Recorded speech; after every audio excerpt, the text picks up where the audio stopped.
अस्सलाम वालेकुम। लॉर्ड हंसी, हंसना ना भी चाहें तो हमें बाज़ औक़ात हंसी आ जाती है। और ये हंसी जो है ये नेचुरली भी होती है कि इंसान को किसी बात पर कुदरती तौर पर हंसी आ जाए। वो चाह नहीं रहा था कि हंसी आए, लेकिन हंसी आ गई है। तो इसी तरह हंसी आ जाती है, लेकिन हंसी दूसरी तरफ आप जानबूझकर भी ले आ सकते हैं। इसकी दो कंडीशंस होती हैं, या कुदरती तौर पर आ सकती है या फिर आप इसे जानबूझकर लेकर आते हैं। और ये हंसी की स्टेजेस होती हैं। जब आप जानबूझकर हंसते हैं तो आपका जो दिमाग है वो तेज़ी से काम कर रहा होता है। आपकी जो तवज्जो होती है वो, जब आप जानबूझकर हंसते हैं तो आपकी तवज्जो दूसरी सारी चीज़ों पर होती है, मुकम्मल होल वर्ल्ड पर। जो आप सोच रहे होते हैं, जो आपने तख़य्युल करना होता है, जो अपने गुमान में लेकर आना होता है, वो उसे ला सकते हैं। लेकिन जब कुदरती तौर पर हंसी आती है तो आपका फोकस सिर्फ़ और सिर्फ उसी बात पर होता है, उसी एक सीन पर होता है जो आपने देखा है या जो आपने सुना है। किसी ने मजाक किया है, आपको हंसी आई है, तो आप हंसते हुए सिर्फ़ और सिर्फ उसके बारे में सोच रहे होंगे। दूसरी तरफ आपके माइंड का कोई दूसरी तरफ ध्यान नहीं जा रहा होता।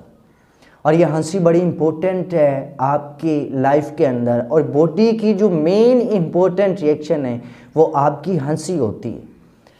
आप हंस सकते हैं किसी को दुख में देखकर, या आपकी मनफी असरात हैं।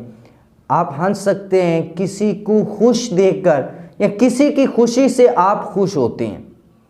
लेकिन ये बात याद रखिएगा कि हंसी के बेशुमार फ़ायदे हैं। सबसे पहले जो हंसी है वो आपको तहकीक के मुताबिक पता चलता है कि आपको दूसरों के साथ जोड़ने के लिए इंतहाई इम्पोर्टेंट चीज़ है। अगर आप किसी के साथ ताल्लुक़ जो है वो गहरा करना चाहते हैं, उसकी बातों पर मुस्कुराएं ताकि उसे पता हो ये मेरी बात को अहमियत दे रहा है। लेकिन जब आप रिएक्शन फेस के एक्सप्रेशन जो है वो आपके बड़े अजीब से होंगे, माथे पर बल पड़ रहे होंगे, तो वो चार लगता है ये मेरी बातों से बोर हो रहा है, ये मेरी बातों से गुस्सा आ रहा है। ठीक है, अगर ये नहीं सुनना चाहता तो मैं सुनाता भी नहीं हूँ। लेकिन अगर मुस्कुराहट होगी ना तो उससे एक ऐसा फील होगा कि जैसे ये मेरी बात को बड़ी इंपॉर्टेंस दे रहा है, और ये मुझे बड़ा अच्छा समझ रहा है कि मैं जो बात कर रहा हूँ इसके लिहाज से ये बात बड़ी अच्छे से मज़ा आ रहा है। और फिर वो आपको और ज़्यादा बातें सुनाएगा कि नहीं, इसे मज़ा आ रहा है तो मैं इसे और मज़ा देना चाहता हूँ। लेकिन ये याद रखिएगा, आपको ये लड़ाई झगड़े से भी बचाती है। आपके किसी से झगड़ा हो रहा हो, वो कोई आपको गाली देता, आप मुस्कुरा दे।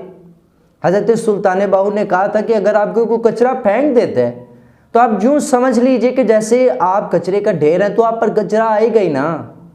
और कोई आपको गाली देता है तो आप आगे से मुस्कुरा दें, यार कोई बात नहीं है, फिर क्या हुआ। और जब आप मुस्कुराएंगे आप झगड़े से बच जाएंगे। और ये इसके मेडिकल असर आते हैं, आपके माइंड को फ्रेश करता है, आपके गम और खुशी ये दो चीज़ें हैं। इनमें से एक भी चीज़ अगर आप फ्रंट पर लेकर आते हैं तो दूसरी बैक चली जाती है।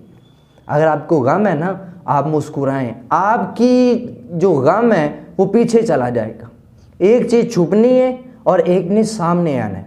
आपको गम है, आप मुस्कुरा दें, आपकी जो तकलीफ़ात हैं वो पीछे छुप जाएंगी। लेकिन अगर आप गम को फ्रंट पर लाना चाहेंगे तो आपकी खुशी जो है वो पीछे छुप जाएगी। तो इसका मतलब है आपको मुस्कुराहट चेहरे पर लानी चाहिए। लेकिन मुस्कुराहट तब नहीं लानी जब किसी को तकलीफ़ में आप देखें, जब आप किसी से हसद कर रहे हो, उसका नुकसान हो और आप हंसें, माशाल्लाह इसका हो गया नुकसान, ये बड़ा बनता फिरता, देखो ना इसका नुकसान। ये हसद को निकालना है। आपने हंसना कब है, जब कोई गमज़दा है ना, तो यार चलो उसे हंसाते हैं। उसे हंसाने के लिए आपने हंसी का, मुस्कुराहट का इस्तेमाल करना है। आपकी मुस्कुराहट ज़िंदगी बदल सकती है। और ये रिएक्शन जो है आप जहनी कुर्बत से हासिल कर सकते हैं। लोगों के साथ जुड़ने के लिए मुस्कुराहट है, मुस्कुराहट झगड़ों से। और आपकी मेन चीज़ किरदार पर मुस्कुराहट का बहुत बड़ा असर पड़ता है। आपका किरदार लोगों के आगे एक बड़ा अच्छा किस्म का ज़ाहिर होता है। नहीं यार ये बंदा अच्छा, हमेशा मुस्कुराता रहता है। इसीलिए नबी करीम सल्लल्लाहु अलैहि वसल्लम हमेशा मुस्कुराया करते थे। और आपको भी मुस्कुराना चाहिए अगर आप इस बात को चाहते हैं कि लोग आपसे मोहब्बत करें, आपसे लोग जुड़ेंगे, तभी जब आप मुस्कुराना शुरू करें।